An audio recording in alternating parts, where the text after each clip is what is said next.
Now, an up-and-coming musician named Bob Vylan was headlining at the Glastonbury Music Festival over the weekend, but he wasn't going viral for his musical talent, instead sparking controversy for his heated political statements. In his song, I don't know if I can call it a song, it kind of sounds like the teenager tantrum of an illegal immigrant, and you'll know what I mean when we take a listen to the clip.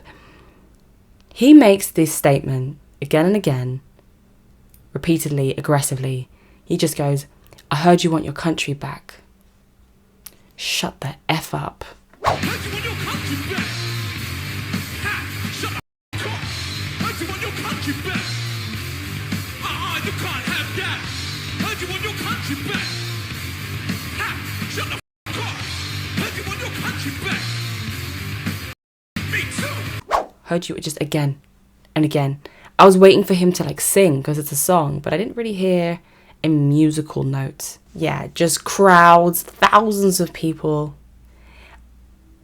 I don't know, it's definitely not a song. It just, to me, kind of looks like a Labour Party rally with a backing track. Patrick Christie's on X rightly said, "This will probably be used as Reform's campaign video released the day before the next general election." Straight facts, no cap. And it's interesting because this artist on the stage, or whatever the heck he is, this very angry, tantrum having person on the stage, he sounds like a British imperialist. If he has dreads, he's thick dreads on his head, mixed race skin. He sounds like a British imperialist during colonialism. If you stripped off his dreads, his thick Jamaican dreads, and he wasn't mixed race, you just change his skin color, do a Rachel Dolezal and go from mixed race to white, the reverse Rachel Dolezal, and you just made, if he was white, he would sound like your average slave trader, British slave trader in India and Africa during the peak of Britain's colonial rule. "I heard you want your country back. Shut the F up. I heard you want..." This is like slave trader anthem, not gonna lie. This is like colonialist, imperialist anthem. Difference is he's mixed race and he's got dreads, so when white people take over a country, it's called colonialism, but when minorities take over a country, it's called multiculturalism. And we'll allow for that in the name of inclusivity, tolerance, and acceptance. White people are being pushed out. It's just happening the other way around. And it's a celebration, which is unusual. We are losing Britain every single day that you choose not to embrace your national identity. This is true.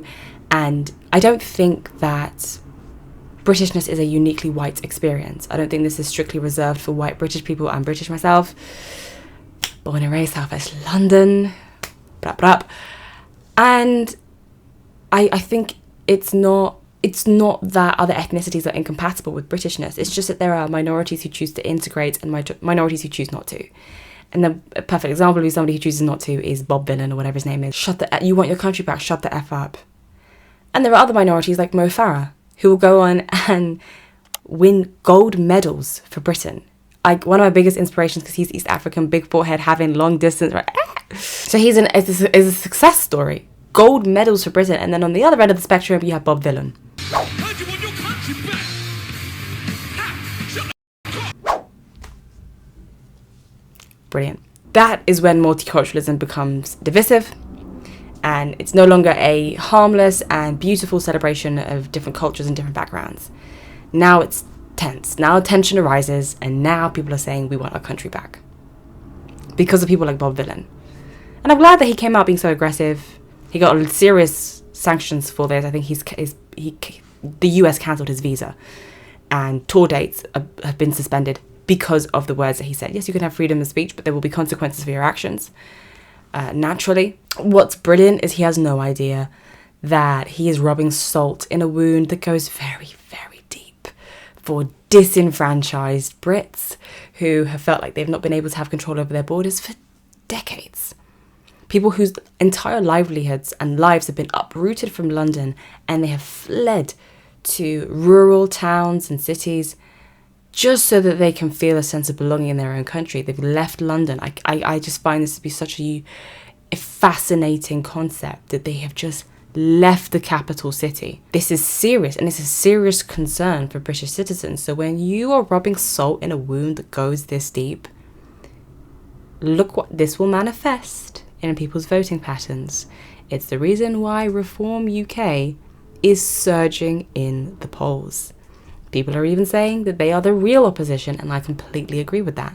It's not the Tory government that is the opposition to be feared.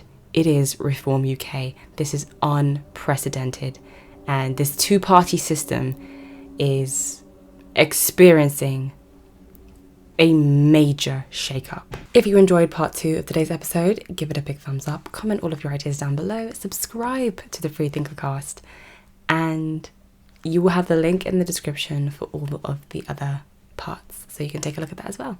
I will see you next time. Bye.